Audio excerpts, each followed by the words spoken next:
우리가요 하나님을 믿으면서 우리 하나님께 거는 기대가 있습니다.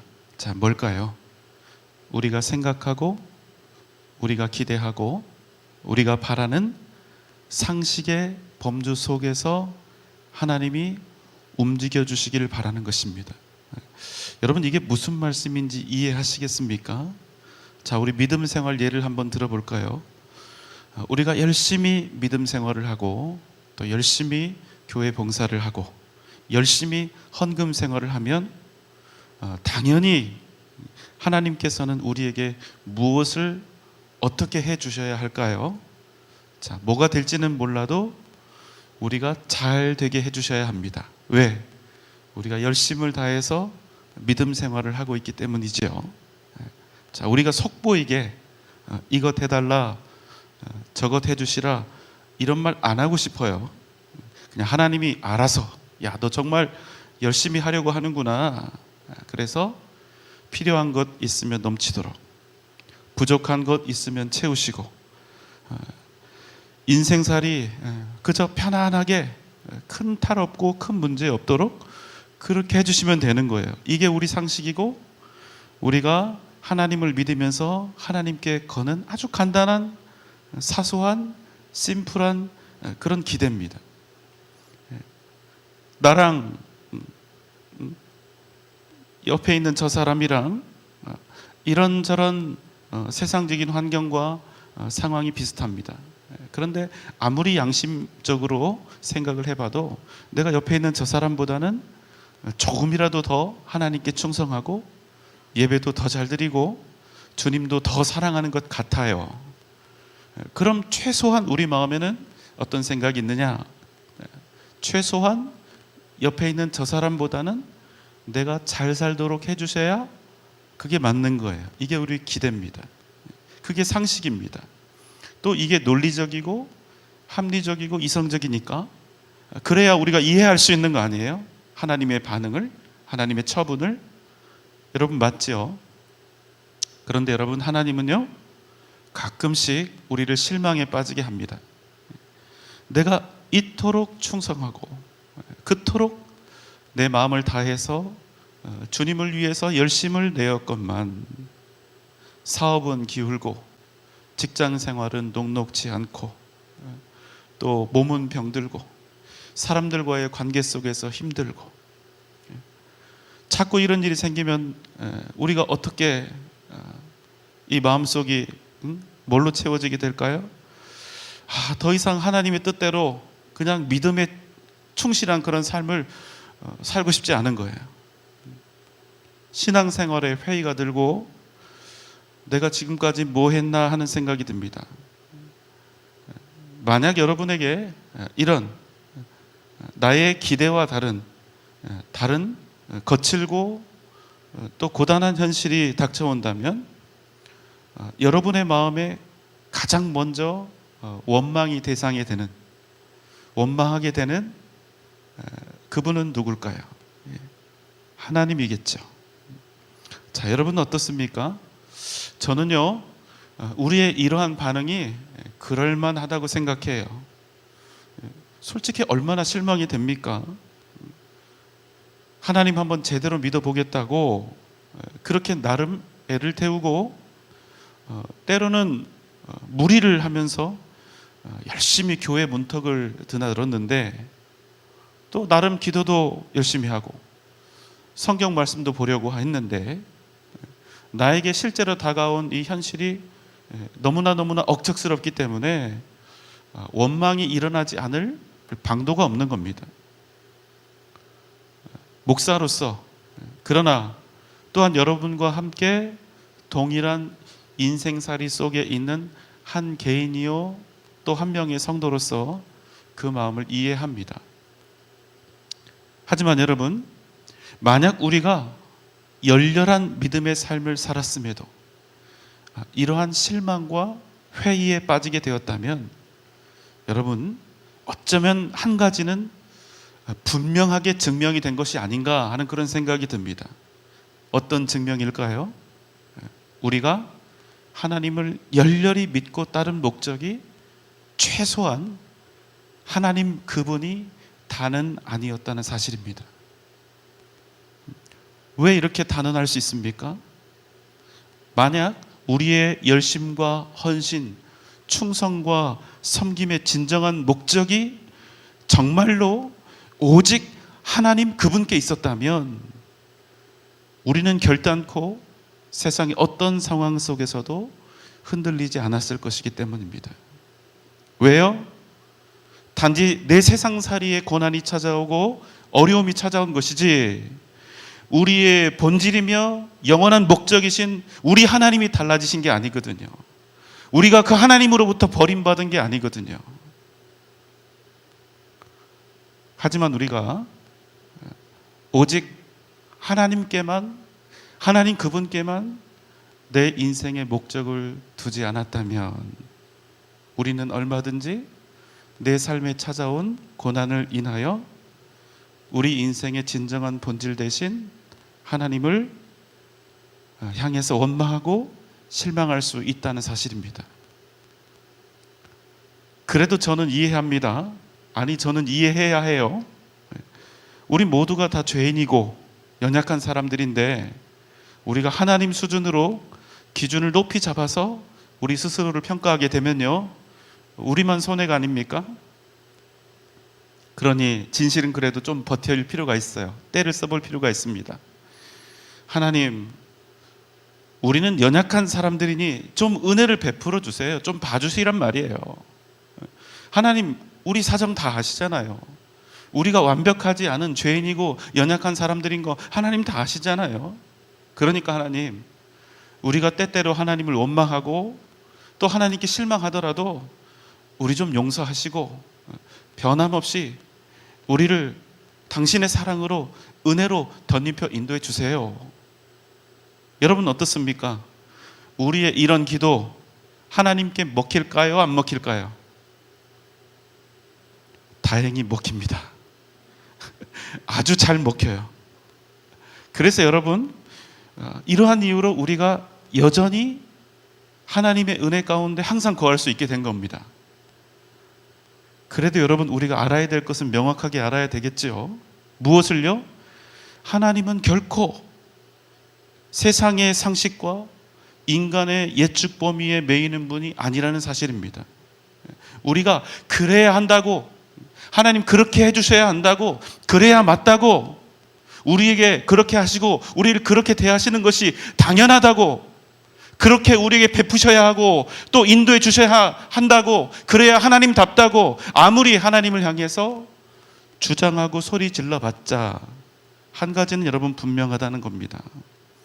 우리가 그래봤자 하나님은 결코 우리의 둔하고 미련한 가치 판단에 절대로 얽매이는 분이 아니라는 겁니다. 여러분 아멘입니까? 하나님은요, 우리와 달라서 고작 눈앞에 펼쳐진 현실을 배부르게 하고 만족하게 하는데 그치는 분이 아니에요. 그럼 어떤 분입니까? 우리의 미래와 영원히 진정한 안식과 풍요를 누리게 하시는 분입니다. 여러분, 우리 인간에게는요, 특별히 믿는 우리에게는요, 이중적인 모습이 있습니다. 자, 어떤 모습일까요? 우리는 하나님께서 우리의 상식과 기대, 바램과 그 원하는 범주 속에서 우리가 생각하는 예측 가능한 그 범주 속에서 하나님이 움직여 주시기를 기대합니다. 왜 그렇죠? 내가 이렇게 했을 때 하나님은 반드시 이렇게 하신다. 이럴 수 있어야 우리가 안심이 되는 거예요. 우리가 기대할 수 있는 그 범주를 넘어서서 하나님이 마음대로 행하시면 우리는 너무 어렵고 헷갈려요. 또 하나님이 우리의 예측 가능한 범위 내에 있어야 우리가 그에 맞게 대비를 할 수 있으니까. 그런데 여러분, 정말 앞뒤가 안 맞는 것은, 그러면서도 우리가 하나님께 응답받고 싶은 것들은 어떤 것들입니까? 우리가 하나님께 바라고 응답받고 싶은 것들은 우리가 아는 상식과 일상을 뛰어넘는 초자연적인 기적과 능력이라는 사실입니다. 여러분 무슨 말씀인지 이해하시겠어요? 자, 무슨 말입니까? 하나님을요, 우리는 우리 예측 범위, 우리의 이성과 또 우리의 지식 안에, 이 예측 범위 안에 가두기를 원합니다. 그러면서도 하나님께 기적적인 복과 은혜로 받고 싶은 거예요. 하나님 편에서 이런 모습을 보면 정말 웃기시겠지요. 여러분, 그래서 오늘 우리가 나눌 말씀은 도무지 이해하기 어려운 하나님의 뜻에 관한 것입니다. 자, 오늘 우리가 아까 본문 말씀을 읽었는데 이해되지 않는 내용들이 있습니다. 이건 한 가지고 다른 성경의 내용도 되게 많아요. 자, 오늘 말씀을 한번 볼까요? 민수기 5장 1절로 3절 상반절입니다. 여호와께서 모세에게 말씀하여 이르시되 이스라엘 자손에게 명령하여 모든 나병 환자와 유출증이 있는 자와 죽음으로 부정하게 된 자를 다 진영 밖으로 내보내되 남녀를 막론하고 다 진영 밖으로 내보내어 그들이 진영을 더럽히게 하지 말라. 하나님께서 모세에게 말씀을 하셨죠. 뭐라고 하셨습니까? 이스라엘 자손 중에 모든 나병 환자와 유출증이 있는 사람, 그리고 죽은 사람과 접촉해서 부정하게 된 모든 자들을 다 진영 밖으로 내보내라는 것입니다. 어린 아이와 어르신들 제외 아니에요. 남녀노소 막론하고 다 진영 밖으로 내보내. 그들 때문에 진영이 더럽혀지지 않도록 하라 말씀하신 것입니다. 여러분, 이 말씀, 이 명령 어떻습니까? 자, 먼저 나병이 나오는데요, 우리가 보통 문둥병으로 알고 있는데 성경의 문둥병은 현재 우리가 알고 있는 문둥병과는 전혀 다른 병입니다. 현재 우리가 알고 있는 나병은 6세기에 발견이 된 것입니다. 처음 6세기에 발견이 됐고요, 우리가 보통 한센병이라고 이름 붙여져 있는 병입니다. 그렇게 성경에 나오는 그 나병은요, 내용이 어떠냐? 피부 질환입니다. 의류나 가죽, 벽에 생기는 곰팡이도 나병이라고 하고요, 피부가 굳어지는 상피병, 또 하얗게 색깔이 변하는 백반증, 심지어는 얼굴이나 이런 데 피는 버짐 있죠. 이것도 나병입니다. 자, 이 모든 것들을 총망라해서 나병이라고 부르고 있는 것입니다. 또 성경의 내용으로 살펴볼 때 이러한 증상들은 전염되는 것이 아니었습니다. 자, 정리합니다. 자, 그러므로 본문에서 말하는 나병 환자는 일종의 피부병에 걸린 모든 사람을 일컫는 말입니다. 자, 그 다음은 유출증입니다. 성경에 나오는 유출증은 무엇일까요? 자, 그 대표적인 것으로는 우리 여성들이 매월 정기적으로 겪게 되는 생리와 또 이런저런 어떤 질환에 의해서 치료를 하는 그런 병을 뜻하는 것입니다. 그 다음에 나오는 게 뭐죠? 죽음으로 부정하게 된 자, 죽은 사람을 만진 경우입니다. 근데 여러분, 사람 다 죽어요. 누구나 이런 일을 만날 수가 있습니다. 여러분, 근데 사람이 죽으면 상식적으로 어떻게 해야죠? 누군가는 장례를 치러야 됩니다. 누군가는 염습을 하고 입관을 하고 장례 절차에 따라서 시신을 처리해야 합니다. 여러분, 이건 너무나 당연한 일이죠. 그런데 여러분, 오늘 말씀은 그 모든 상식적인 일, 살다 보면 피부병에 걸리죠. 피부병에 걸리고 몸에 유출이 있고 죽은 사람 장례 치르는 일을 한 사람이 어떻게 되었다고 이야기를 하죠? 부정하게 되었다, 이렇게 표현한다는 것입니다. 여러분, 제가 지금 무슨 말씀 드리는지 아시겠습니까? 여러분, 살다 보면 병에 걸릴 수 있는 거예요. 여성 같은 경우는 당연히 매달 생리를 해야 건강한 겁니다.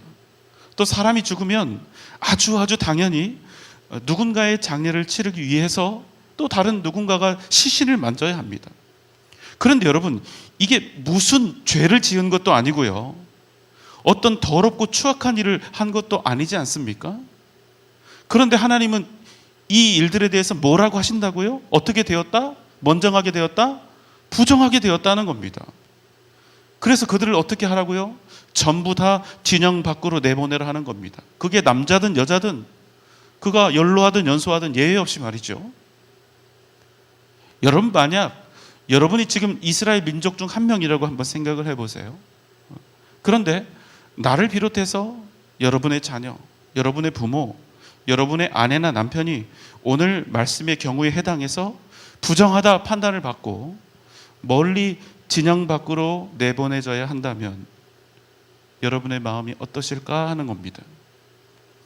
말이 좋아서 여기 내보내라 이렇게 돼 있죠.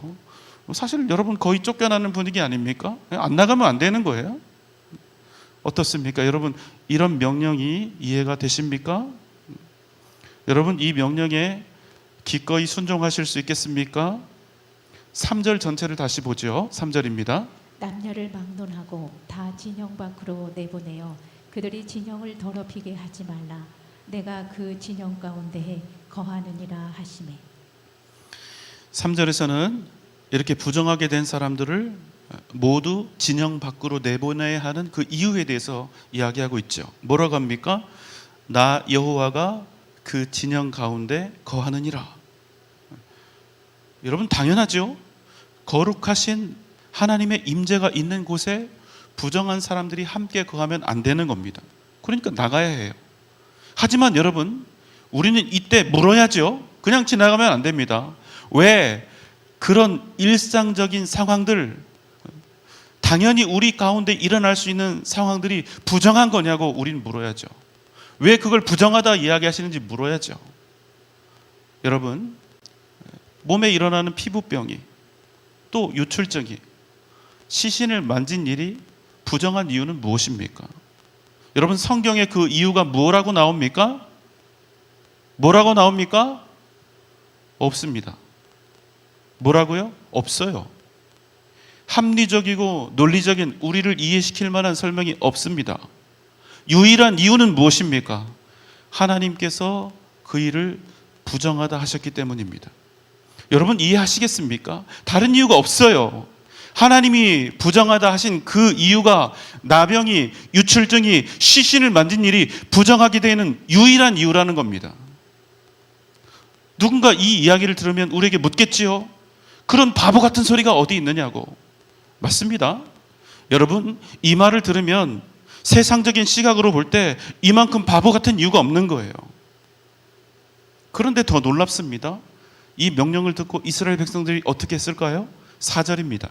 이스라엘 자손이 그같이 행하여 그들을 진영 밖으로 내보냈으니 곧 여호와께서 모세에게 이르신 대로 이스라엘 자손이 행하였더라. 여러분 놀랍게도 이스라엘 자손들이 하나님의 말씀대로 한 것입니다. 마음속으로 여러분 얼마나 많은 갈등과 고민이 있었을까요? 무슨 말입니까? 여러분 이스라엘 백성들이 순종을 태어나서부터 잘하는 민족이고 그들이 생각이 없고 그저 바보 같은 맹신적인 믿음을 가지고 있어서 순종한 것이 아니라는 거예요. 자기 새끼, 자기 아내, 자기 남편, 식구들을 이 진영으로부터 무려 1km나 멀리 떨어진 곳으로 내보내야 하는 그 일을 누가 가볍게 여길 수 있단 말입니까? 그런데도 여러분 그들이 이런 합리적이지 못한 명령에 순종했다는 사실입니다. 여러분 도대체 이게 뭘 의미하는 걸까요? 하나님 말씀에 순종하는 것은 지식의 문제나 감정의 문제가 아닙니다. 이성이나 합리의 문제도 아닙니다. 하나님 말씀에 순종하는 것은 오직 믿음의 문제입니다. 여러분 순종은요 단지 어떤 명령에 따르는 그 문제가 아니라 나에게 이런 말도 안 되는 명령, 도무지 이해할 수 없는 명령, 비이성적이고 비합리적인 명령을 하신 분이 살아계신 하나님이라는 믿음이 아니면 결코 따를 수 없는 문제라는 겁니다. 요즘 날씨가 춥지요. 제가 그래서 여러분에게 날씨가 추우니 옷을 따뜻하게 두텁게 입으세요. 그럼 여러분 어떻게 하시겠습니까? 아멘. 그리고 옷을 따뜻하게 입으시겠죠? 하지만 여러분 이걸 순종이라 할 수 있습니까? 여러분 아니요. 이건 순종 아닙니다. 이게 무슨 순종이에요? 추울 때 옷을 따뜻하게 입는 것은 상식이지 순종이 아닙니다. 나에게 유익이 되니까 하는 거예요. 도움이 되니까 따르는 겁니다. 그런데 만약 하나님께서 우리에게 이렇게 말씀하시는 겁니다. 여러분 가정입니다. 비록 지금 날씨가 영하 50도지만 그래서 너무나 춥지만 오히려 옷을 가볍게 입고 여름처럼 반팔을 입고 나아가라. 내가 너희 몸을 따뜻하게 하리라. 그럼 우리 안에서 어떤 마음이 들까요? 하나님 지금 무슨 말씀이세요? 반팔로 지금 나가면 얼어 죽습니다. 다 아시죠? 그래도 주님이 내게 말씀하셨으니, 주님의 말씀이니 내가 살든지 죽든지 주님의 뜻에 따르겠습니다. 여러분, 이게 순종이라는 겁니다. 여러분, 진정한 순종은 무엇입니까? 나에게 유익이 되어서 하는 것입니까? 나의 상식, 나의 사상, 나의 지식에 합당해서 하는 것입니까? 아니요, 그렇지 않습니다. 순종은요, 나의 생각, 나의 상황과 하나도 맞지 않지만 그래도 나아가는 것입니다. 왜요? 나에게 지금 그 명령을 하신 분이 살아계신 하나님이시기 때문입니다. 여러분, 살려고 순종하는 거 아닙니다. 잘 되려고 순종하는 거 아닙니다. 믿음으로 순종하면 부자 될 것이라 기대가 되어서도 아닙니다. 병 낫고 인생 형통하게 되고 하나님께서 순종에 대해서 한몫 크게 챙겨주시리라 기대하기 때문도 아닙니다. 그럼 뭡니까? 나에게 그것을 원하시는 분이 이 세상의 유일한 주권자이신 하나님이시기 때문에 우리는 순종하는 것입니다. 여러분, 그게 유일한 이유예요. 하나님이 말씀하셨으니, 하나님 말씀이니 그게 진리라 믿는 것입니다. 그 누구도 깨트릴 수 없는 영원한 진리라 믿는 것입니다. 이해할 수 있는 명령, 이해할 수 있는 기준을 받아들이는 것은 여러분 순종이 아닙니다. 당연한 겁니다. 그러나 도무지 이해할 수도 없고 한없이 꺼려지는 명령을 받아들이는 것은 여러분 그냥 되는 것이 아닙니다. 오늘 말씀에서 정함과 부정함의 그 기준과 그 문제를 받아들이고 순종하는 것도 마찬가지입니다. 여러분, 왜 피부병에 걸린 일이 하나님께서 직접 만드신 여성의 몸이 가진 특성상 생리를 하는 것이 사람이 죽어서 장례를 치르는 일이 어떻게 부정한 일이 될 수 있습니까? 아니요. 우리는 절대로 도무지 이해할 수가 없는 거예요. 그러나 여러분, 그 정함과 부정함에 대해서 말씀하신 분이 온 땅의 유일한 주권자이신 하나님이시니까 우리는 그 기준대로 따르는 것입니다. 왜요? 우리가 그래야 하나님 백성이니까. 여러분, 아멘입니까? 여러분, 하나님의 말씀을 받고 행하는 것은 결코 합리적이거나 이성적인 차원의 문제가 아니라 오롯이 믿음의 문제요, 하나님을 향한 신뢰의 문제요, 하나님 그 주권에 대한 인정의 문제라는 사실을 여러분 기억하시기 바랍니다. 여러분, 무엇이 정결하고 깨끗한 것입니까? 이것은 우리가요 물리적으로 깨끗한 것을 뜻하지 않습니다. 아무리 목욕을 해도 이건 해결되는 문제가 아니에요. 진정한 정결함은 하나님의 말씀을 단순 어떤 지시나 명령, 지식이나 상식이 아니라 온전히 주권자 하나님의 말씀으로 받는 것입니다. 하나님의 말씀을 그 무엇과도 견줄 수 없는 절대 유일의 진리요 생명의 길로 삼는 것입니다. 여러분, 이것이 정함이고 정결함입니다. 여러분 믿습니까? 여러분 기억하십시오. 하나님의 은혜와 능력은 오직 이 정결함을 통해서 우리에게 온다는 사실입니다. 말씀 하나 볼까요? 디모데후서 2장 20절 21절의 말씀입니다. 큰 집에는 금그릇과 은그릇뿐 아니라 나무그릇과 질그릇도 있어 귀하게 쓰는 것도 있고 천하게 쓰는 것도 있나니 그러므로 누구든지 이런 것에서 자기를 깨끗하게 하면 귀히 쓰는 그릇이 되어 거룩하고 주인의 쓰심에 합당하며 모든 선한 일에 준비함이 되리라. 여러분, 우리 한 사람도 같은 인생 살지 않습니다. 우리 인생 너무나 다양하죠. 어떤 사람은 금그릇과 같고 또 어떤 사람의 인생은 은그릇과도 같습니다. 그 외에도 나무그릇 같은 인생이 있고 질그릇 같은 인생도 있습니다. 또 여기에 열거하지 못할 만큼 천한 그릇 같은 그런 인생도 분명히 있습니다. 그러나 여러분, 그럼에도 불구하고 하나님이 쓰시는 그릇은 오직 하나라는 거예요. 어떤 그릇입니까? 깨끗한 그릇입니다. 그저 똑똑하고 잘나고 풍요로운 누군가가 아니라 하나님 말씀을 들을 때 머리 굴리지 않고 온전히 그 말씀을 말씀으로 받아서 그 말씀대로 날마다 자기 인생을 이루어가기를 소원하는 깨끗한 그릇을 하나님께서 사용하신다는 사실입니다. 하나님께서 진리 앞에 깨끗하고 겸손하게 사는 그 사람을, 오직 그 사람을 합당하다 하시고 그를 모든 선한 일에 준비시키셔서 그 사람을 하나님의 위대한 역사 가운데 사용하신다는 사실입니다.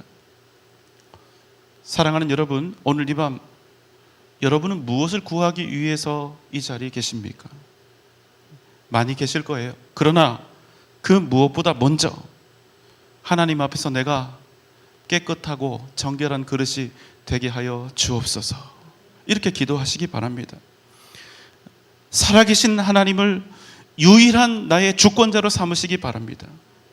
내 인생의 모든 방향, 살아가는 방법, 내 모든 삶의 기준을 오직 하나님의 말씀에 두시기 바랍니다. 그럼 하나님께서 깨끗하고 거룩하게 준비된 여러분을 통하여 일하실 것입니다. 하나님께서 여러분을 반드시 귀하게 사용하실 줄 믿습니다. 오늘 이 밤 다시 한번 하나님 앞에서 더욱 정결한 믿음의 사람으로 다시 일어서는 은혜가 저와 여러분 가운데 넘쳐나시기를 주님의 이름으로 축원합니다.